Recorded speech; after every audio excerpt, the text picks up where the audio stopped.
para mejorar la competitividad de las pymes es el tema de la presentación del doctor Agustín Jiménez, gerente de Kawak Limitada. Quiero agradecer a nombre de Kawak y el mío propio esta amable invitación de ANIF, particularmente a su presidente Sergio Clavijo, a su vicepresidente Carlos Ignacio Rojas. Hoy voy a estar hablándoles de un tema que se llama 5 claves para mejorar la competitividad de las pymes. Y para empezar, quiero leer una frase de Peter Drucker que dice: un desafío central de la gerencia en el siglo XXI es que su organización se convierta en líder del cambio. Si tenemos en cuenta que estamos en un mundo donde el cambio es lo único constante, convertirse en líderes del cambio es una clave para la competitividad. Y si esto lo dijo el máximo gurú de la administración moderna, algo de razón debe tener. Estas 5 claves implican para las organizaciones que quieran ponerlas en práctica profundos cambios. Sin embargo, los beneficios que de ellos redundan bien valen la pena el esfuerzo. Los temas que voy a tocar hoy son panorama actual para las pymes, 5 claves para mejorar la competitividad de las pymes y un caso de éxito que es Exiplast S.A. Entonces empecemos con el primer tema. La profundización de la globalización, el desarrollo de Internet y las nuevas tecnologías, al igual que las nuevas exigencias de responsabilidad social empresarial y de medio ambiente, están impactando fuertemente el panorama de negocios, especialmente para las pymes. Esto ha llevado a que haya un aumento de la presión competitiva, pero igualmente hay una apertura y ampliación de las oportunidades, y que algo que ha sucedido es que el cambio se ha convertido en lo único constante. Dado lo anterior, las pymes o muchos empresarios pymes se están sintiendo de esta manera, gracias al aumento de la presión competitiva que hay hoy en día, resultado del fuerte incremento de la competencia extranjera liderado por China y los países emergentes, por las amenazas que para algunos sectores implican los tratados de libre comercio, por el desarrollo de las nuevas tecnologías y de Internet específicamente, porque hoy en día nuestros clientes le pueden comprar a competidores extranjeros sin necesidad de moverse de su escritorio de su casa, cosa que hasta hace poco no era posible. Entonces eso genera un aumento de esta presión. Igualmente, hoy en día los clientes son cada vez más exigentes y están mejor informados. Eso quiere decir que hoy en día también, gracias a Internet, podemos entrar como consumidores a Internet y buscar otras opciones, comparar y decidir a quién le queremos comprar. Es decir, el poder de compra está hoy en día en el consumidor. Otra cosa importante es que cada vez los clientes tienen más en cuenta a la hora de comprar y decidir a quién le compran, si estas empresas son o están siendo respetuosas de las normas laborales, si cuidan el medio ambiente, si se preocupan por su comunidad, etc. Igualmente, esta presión está aumentando porque la competencia desleal está ahí presente, ya sea vía contrabando o vía empresas informales, y la normatividad también está llevando a que esto sea más fuerte cada vez, porque los gobiernos y nuestros clientes nos exigen certificaciones de diferentes tipos, ya sean certificaciones ambientales, certificaciones de calidad, certificaciones de seguridad, etc. Pero si hay algunos empresarios pyme que se sienten de esa manera, también hay otros que se sienten de esta. Sienten que tanto los tratados de libre comercio, como las nuevas tecnologías de Internet, como las certificaciones, les están dando alas. ¿Por qué? Porque les han permitido una apertura y ampliación de las oportunidades que antes no tenían. Y eso es muy importante porque este tipo de cosas les están permitiendo penetrar mercados que antes no podían hacerlo. Entonces eso es algo muy importante. Mas, sin embargo, hay algo frente a lo cual todos los empresarios pymes se sienten hoy en día igual, y es con respecto al que el cambio es lo único constante y que hay que saber navegar en ese entorno incierto que esto produce. Pero si uno mira esto bien, ahí hay una ventaja especialmente para los países como nosotros de la región, porque nosotros estamos mejor preparados para afrontar este tipo de entornos que aquellas empresas que están acostumbradas a entornos estables como son las de los países más desarrollados. Entonces, en este sentido, esto es una ventaja competitiva para nosotros. De lo anterior surge un cuestionamiento: ¿qué hacer para que mi empresa o la empresa que dirijo sobreviva y o sea exitosa en un entorno así? La respuesta obvia: volvernos más competitivos. Pero ahí surge otra pregunta: ¿pero cómo? Entonces, lo normal es que pensemos en las soluciones tradicionales, que no reducir costos para mejorar los precios, pero eso generalmente no es muy sostenible en el tiempo, hoy menos cuando estamos hablando de competidores como China o la India, en fin. El otro tema es un poco mejoremos la calidad, pero ¿será que qué tan sostenible es eso en el tiempo? ¿Qué tanto nos diferencia? Porque hoy en día la calidad está siendo, pues ya está prácticamente estandarizada alrededor del mundo en los diferentes productos y servicios. Otro tema es esperar a que el gobierno nos dé una manito vía incentivos fiscales o vía tasa de cambio, pero pues pregúntenle qué sucede a las empresas de los sectores que se han beneficiado de esto, cómo les va cuando eso cambie. Entonces, eso no son ventajas sostenibles. Desde nuestro punto de vista, lo que hay que hacer es liderar los cambios que impulsen el desarrollo y la competitividad de su organización a partir de un enfoque sistémico. ¿Y qué es un enfoque sistémico? Es entender la empresa como un sistema que se interrelaciona con un entorno de manera dinámica y que responde a este a través de sus 5 subsistemas que son estrategia, procesos, estructura, tecnología, personas y conocimiento. De ahí es que surgen estas 5 claves de las cuales les voy a hablar a continuación.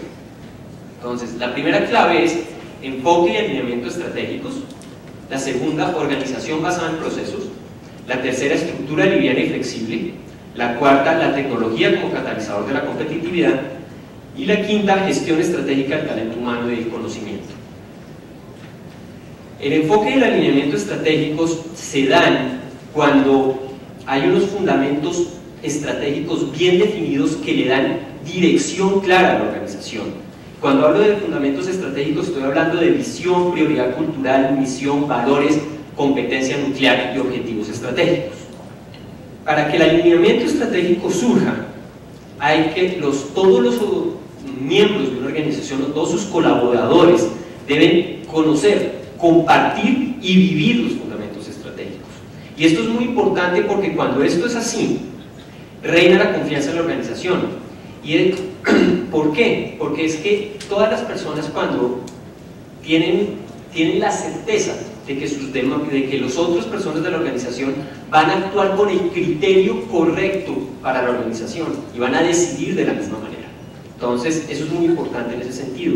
Otra cosa que sucede es que la motivación y el compromiso de la gente son totales. Y esto es muy importante surge porque cuando esto es así, las personas empiezan a encontrar un sentido a su trabajo más allá de la labor misma que realizan. Y cuando la motivación y el compromiso existen en una organización, las personas empiezan a generar ideas que aportan valor a la organización. Ahora hablemos de organización basada en procesos. Este tipo de organización es aquella a la cual los procesos la atraviesan transversalmente, borrando las fronteras que crean las organizaciones jerárquicas por áreas funcionales tradicionales. Esto se logra cuando se define un proceso estratégico que responde a los objetivos estratégicos de la organización. De esa manera, también logramos que todos los procesos principales, los subprocesos, los procedimientos, las actividades y las tareas estén en función del proceso estratégico.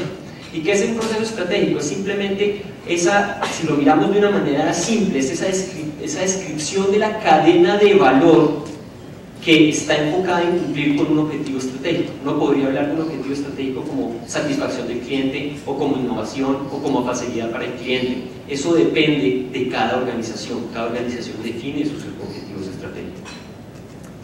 Este tipo de organización tiene 2 ventajas principalmente. Primero, que mejora el clima laboral, y segundo, que genera una alta motivación en las personas. Y una alta motivación porque las personas acá pueden ver cómo aportan en la cadena de valor de la organización. Cuando uno se puede ubicar dentro del proceso de la organización y empieza a entender cómo con su labor contribuye al cumplimiento al cumplimiento de los resultados y al cumplimiento de los fundamentos estratégicos de la organización, el sentido de su trabajo y de su labor diaria cambia. Tiene un sentido más profundo que simplemente una labor cotidiana. Pasemos ahora a estructura liviana y flexible. Hay dos tipos de estructura: la estructura por áreas funcionales y la estructura basada en procesos. La estructura por áreas funcionales es la que conocemos por el tradicional organigrama. Este tipo de estructura es rígida, lenta, poco flexible y promueve la división. Como pueden ver, estas líneas punteadas nos muestran las diferentes áreas. O sea, tenemos producción, administración y finanzas, talento humano, comercial, puede haber muchas otras o nombradas de diferentes maneras. Lo que sí es cierto es que este tipo de organización hace que esto esté dividido. Sí, hay una, digamos, pared permeable acá, pero esa pared permeable muchas veces se vuelve impermeable y hace que estos se conviertan en feudos. Y esos feudos, pues obviamente cuando las organizaciones están montadas de esa manera, pues su respuesta al cambio no es muy ágil. Y en un mundo donde el cambio es lo único constante, pues esta organización no es muy útil. Además, esta organización proviene del mundo militar y es útil porque esto está hecho para controlar organizaciones de gran tamaño, y las organizaciones militares pues manejan miles, millones de personas, pero una organización de este tipo en una pyme no es la mejor, precisamente porque no le permite actuar con agilidad y dar respuesta a las necesidades que el mundo de hoy nos está planteando. Entonces, ¿qué surge? La organización basada en procesos. La organización basada en procesos es plana, es ágil, es flexible y tiene una gran ventaja, y es que permite responder muy rápidamente al cambio con celeridad y con eficacia. Y una de las cosas más importantes de la organización basada en procesos en conjunto con la alineación estratégica es que son tal vez los dos pilares fundamentales para que emerja el trabajo en equipo en una organización. ¿Por qué? Porque cuando las personas se ven dentro de un flujo, entienden que esto es un solo equipo y que además pertenecen a un solo equipo y que además juegan un mismo juego. ¿Qué quiero decir con eso? Cuando uno mira este tipo de esquemas, sí, la gente es un grupo de personas que trabaja para una misma empresa, pero cuando uno las pone en este tipo de divisiones, inmediatamente su inconsciente les dice: uy, yo estoy en un equipo, estos están en otro, estos están en otro y estos están en otro. Y evidentemente lo más grave cuando eso sucede es que pueda que estén en equipos diferentes, pero puede ser que estén jugando juegos diferentes. Todos juegan con una pelota, pero estos pueden jugar fútbol, estos baloncesto, estos voleibol y estos balonmano. Entonces el trabajo en equipo ahí se vuelve imposible. Eso no sucede cuando estamos hablando de organizaciones basadas en procesos, porque la gente no tiene esa sensación de división. Ahora pasemos a la tecnología como catalizador de la competitividad. Cuando hablo de tecnología estoy hablando tanto de las tecnologías de producción como de las tecnologías de información y comunicaciones, mejor conocidas como TICs. Dentro de estas pues está todo el hardware y software correspondiente y podemos nombrar los sistemas de información como ERP, BPM, BI, CRM, SCM, las tecnologías web, voz sobre IP, etcétera, etcétera. No voy a entrar a detallar ninguno de estos siglas porque pues tomaría toda una conferencia hacerlo. Sin embargo, lo que sí quiero resaltar es que normalmente el empresario PYME se preocupa mucho por estar a la vanguardia de las tecnologías de producción, en la medida de lo posible, obviamente. Más sin embargo, no atiende de la misma manera a las TICs. Y si tenemos en cuenta que hoy en día las tecnologías de información y comunicaciones son tan importantes o más importantes que las tecnologías de producción para mejorar la competitividad de las organizaciones. Acá quiero resaltar que la tecnología por sí misma no mejora la competitividad, es su aplicación la que lo hace. Y por eso hay que usarla estratégicamente.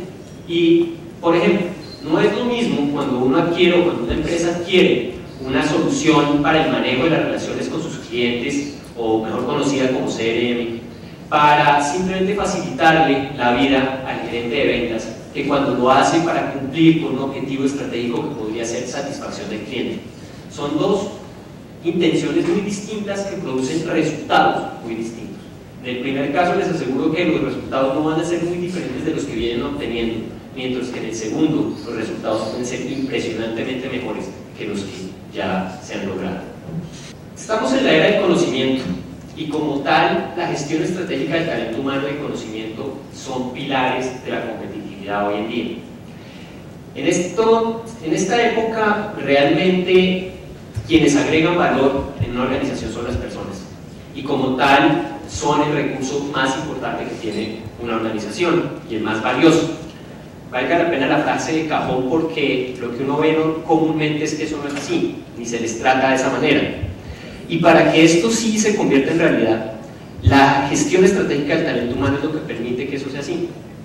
¿Y por qué? Porque cuando uno está gestionando estratégicamente el talento, puede saber si cuenta con las personas adecuadas y si además estas están o tienen las competencias que requiere el negocio para ser exitoso.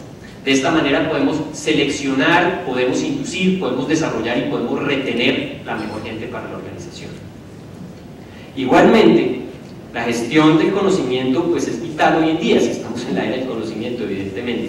Entonces, en ese caso, pues la retención, la protección, la puesta en común, el apalancamiento y la creación de conocimiento pues son generadores de ventajas competitivas hoy en día sin lugar a dudas. Acá quiero hacer una anotación importante y es que llevar a la práctica estas claves para mejorar la competitividad solo es posible si la alta gerencia y o el equipo gerencial lideran los procesos de cambio necesarios para ello y si estos procesos de cambio son acompañados por una adecuada gestión de cambio. Eso es muy importante tenerlo en cuenta porque estas claves dependen de ello. Sin estos dos aspectos o sin estas dos condiciones es muy difícil lograr que esas claves se pongan en práctica en una organización. Para ilustrar cómo en la práctica se trabajan estas 5 claves, voy a hablar de un trabajo que venimos haciendo con una empresa llamada Exiplas y pues quiero agradecer a su gerente Enrique Ortiz por haberme permitido presentar el proceso de trabajo que hemos venido desarrollando con ellos. Esta es una empresa de más de 50 años de éxito en el mercado, es una empresa que produce cubiertas translúcidas, láminas planas y láminas reforzadas o piezas moldeadas en poliéster reforzado y fibra de vidrio. Esta empresa tiene más de 70 empleados y factura más de 7.000 millones de pesos al año. La situación cuando empezamos a trabajar en febrero del año pasado es que había una dificultad para lograr la transición de la segunda generación a la tercera en la dirección de la empresa. Tenían una débil capacidad de ejecución de los planes que se venían estableciendo y el nivel de ejecución era cercano al 50%. Y había una necesidad sentida de cambio en la organización. ¿Cuáles fueron los resultados buscados? Primero, finalizar exitosamente el proceso de transición generacional. Segundo, mejorar la capacidad de ejecución de los planes que se proponen. Obviamente eso tiene un importante impacto en la competitividad de la organización. Y tercero, alcanzar los resultados empresariales definidos. Pues esto evidentemente también tiene un impacto importante. Voy a partir de los 5 subsistemas a explicar las diferentes acciones que tomamos. Este trabajo se hizo en fases. En la fase 1, desde el subsistema estratégico, se trabajó en la definición de una nueva visión familiar de la empresa. Y se revisaron y redefinieron se redefinieron los nuevos fundamentos estratégicos con el grupo directivo que le dieran un nuevo aire a la organización. De ahí resultó una visión. Seremos en el 2015 la empresa líder en Latinoamérica creando soluciones innovadoras para el confort de las personas. Algo que es importante acá es que la organización empezó a pensar ambiciosamente, algo que no pasaba antes. Y eso es muy importante para el desarrollo de una organización. Y algo que se definieron fueron objetivos estratégicos. Y dentro de esos objetivos estratégicos estaban satisfacción del cliente, calidad, innovación, desarrollo del equipo humano y mejoramiento continuo.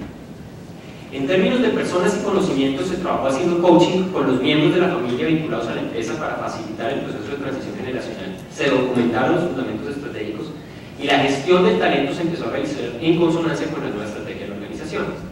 En la fase 2, en el subsistema estrategia, se empezó a trabajar en conjunto con todos los miembros de la organización para formular los objetivos, elaborar los planes de acción y determinar los indicadores con que cada persona de la organización va a ser medida. En este sentido, desde Personas y Conocimiento se estableció un plan de cambio. Ese plan de cambio se llama Misión 2015 y es todo el plan que va a llevar a la empresa a convertir esa visión en realidad. Para esto se realizó una gestión de cambio importante, se han hecho pues, muchas cosas alrededor de esto, como campañas de comunicación, donde ha habido lanzamientos, trabajos de capacitación, trabajos de comunicación de diferentes tipos. Bueno, en fin, no voy a entrar en detalles, que nos tomaría bastante tiempo explicarlo. Se documentaron los procesos estratégicos, hubo un fortalecimiento en la capacitación y el entrenamiento del personal, y algo muy importante cuando uno habla de que uno de sus objetivos estratégicos se volvió la innovación, fue que se empezó a hacer una mayor inversión en investigación y desarrollo. E igualmente se empezó a trabajar con un coaching directivo al gerente y al presidente de la junta directiva para establecer, para manejar mejor los roles que tenían que empezar a manejar desde, pues, con este nuevo proceso de cambio. Desde su sistema de procesos se trabajó en la definición de los procesos estratégicos de la empresa, se hizo una revisión y revisión de los procesos principales, sus procesos y procedimientos, y en la estructura se escogieron los dueños o líderes del proceso y se hicieron ajustes en las políticas de compensación. Ahí terminó la fase 2 y empezó la fase 3, donde ya empezamos a tocar el subsistema de tecnología. Y ahí se habló o se empieza a trabajar con la implantación e implementación de una solución ERP. Es una solución que automatiza pues, muchos procesos de la organización, inventarios, producción, bueno, en fin, muchas cosas importantes que generan una mejora en la productividad muy importante. Desde el subsistema Personas y Conocimiento, pues obviamente se empieza a hacer una gestión de cambio para lograr que ese cambio tecnológico pues se haga con el menor ruido posible en la organización, pero a su vez genere los mejores resultados y no se convierta en un problema como muchas veces sucede. Se continúa haciendo un coaching directivo y se fortalecen las habilidades de comunicación y trabajo en equipo del grupo gerencial. En el segundo semestre está planeada una cuarta fase que tiene que ver con el subsistema Personas y Conocimiento, donde la gestión del desempeño, pues se va a hacer una gestión del desempeño bajo el modelo de competencia, pues se va a empezar a implementar este tipo de modelo. Quiero que entremos a mirar los resultados obtenidos, porque todo esto tiene sentido en la medida de los resultados que ofrece. Lo primero fue que se logró finalizar la transición generacional, que llevaba 3 años en proceso y no se había podido hacer. Lo segundo, el nivel de ejecución de los planes en el 2007 ha subido al 100%, de un nivel cercano al 50% el año pasado, lo cual demuestra que pues, ha cambiado la situación dentro de la empresa muchísimo. Y algo que quiero hacer referencia es a los resultados, y estos resultados, más que todo, se le pueden, digamos que yo se los atribuyo a la gran motivación que la gente empezó a encontrar cuando se le permitió participar en las definiciones importantes de la organización. Digamos, el incremento en ventas, voy a hablar primero de ventas, el incremento en el 2006 fue del 12.5% año completo. El incremento presupuestado para el 2007 es del 30%. Lo interesante es que en lo corrido del 2007, si lo miramos en promedio, ya van 65%. Una cifra bastante impresionante. Si uno mira la gráfica de ventas, el azul, acá, es ventas reales y el rojo es ventas presupuestadas. Si comparamos mes, año a año, digamos enero del 2006 contra enero del 2007, podemos ver que las cifras de ventas se han superado pues, impresionantemente igual que en febrero. En febrero podemos hablar de incrementos de prácticamente el 100% con respecto a febrero del año pasado. Igualmente, si ustedes observan la tendencia, a partir de agosto del año pasado, que empezó la segunda fase, que fue donde empezó la gente a participar del proceso en su totalidad en la organización, todos los meses se ha superado el presupuesto de ventas y se ha presupuestado bastante por encima. Entonces, los resultados han sido muy impresionantes en ese sentido. Quiero destacar que hay algo que no se mira muchas veces, que no tengo acá una gráfica para mostrarlo, pero lo que se conoce normalmente por el pipeline, o digamos que las cotizaciones que hay en proceso para junio del año pasado estaban en 3.000 millones de pesos. Hoy podemos hablar que están en 23.000 millones de pesos, lo cual significa que los resultados para este año van a ser muy diferentes que los del año pasado. Hablemos ahora en términos de productividad. En productividad hay una medida que ellos usan que es kilogramos hora hombre de producción. Eso ha mejorado un 19.5%. Esa es una cifra bastante interesante en términos de mejoras de productividad si lo vemos que ha sido en 6 meses. De septiembre a febrero se ha logrado esa mejora.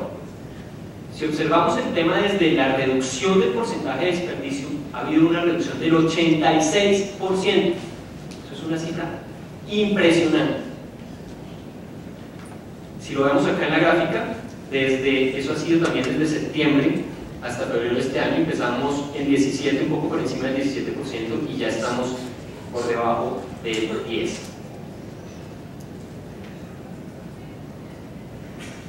Y la reducción del porcentaje de producto vendible no conforme, que serían los imperfectos, podemos ver que ha habido una mejora del 110%, donde vemos una caída del 18% a menos del 10%, 8% específicamente. Entonces, pues es muy importante todo esto, porque si ustedes lo juntan en términos de productividad y competitividad, esta empresa ha mejorado increíblemente. Entonces, lo que podemos ver es que cuando a la gente se le da participación y se sigue un proceso estructurado, las cosas pueden mejorar, y las mismas pymes por sí mismas pueden mejorar su competitividad. Quiero resaltar rápidamente para terminar, unos cuantos resultados más que son muy importantes verlos, que son: primero, hay un enfoque de alineamiento estratégico de los colaboradores y reorganización de la empresa por procesos. Esto ha generado una mayor motivación y aportación de todos los empleados, mejor trabajo en equipo entre áreas. Otro resultado importante es la optimización de la inversión en capacitación y entrenamiento. Hoy en día se gasta en lo que se debe y no como antes, que se gastaba sin mucho enfoque. Hay un desarrollo de la capacidad de responder por los propios resultados. Esto es importantísimo en cualquier organización, porque la gente se ha apropiado de los resultados de la organización y responden y se responsabilizan por ellos, y por eso es que están dando resultados. Hay una estructura más ágil para responder a los desafíos que se han propuesto y a los cambios que aparecen. Obviamente hoy estamos funcionando en una transición hacia procesos, y hay una mayor relevancia de aprovechamiento de las TICs para apoyar el negocio. Evidentemente, pues eso lo demuestra la implementación del ERP en que se está. Y lo último es un fortalecimiento de la innovación en la organización. Esto ha sido un tema muy importante, porque está invirtiendo un porcentaje importante de los ingresos de la organización en este tema, y se están logrando avances interesantes. Hasta aquí llega mi presentación. Les agradezco mucho su atención, y de nuevo, muchas gracias por esta invitación.